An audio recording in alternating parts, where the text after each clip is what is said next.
Tesalonica 3:10-13.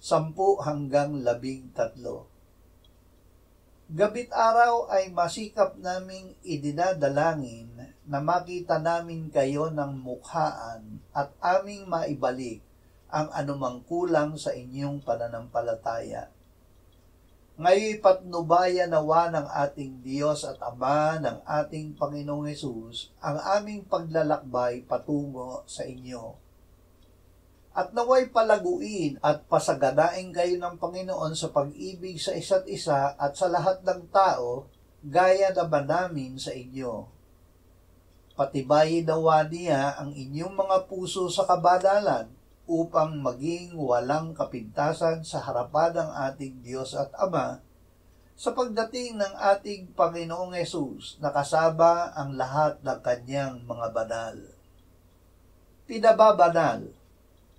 Ang iniligtas at inaring matuwid ng Diyos ay kanyang pinababanal. Hiniling ni Jesus sa Ama, "Hindi ko hinihiling na alisin mo sila sa sanlibutan, kundi ingatan mo sila mula sa masama.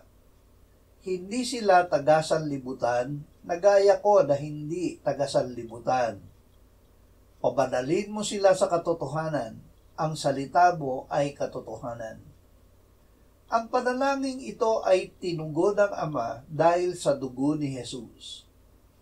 Pakabanalin nawa kayong lubos mismo ng Diyos ng kapayapaan, at ang inyong espiritu at kaluluwa at katawan ay ingatang buo na walang kapintasan sa pagdating ng ating Panginoong Hesukristo.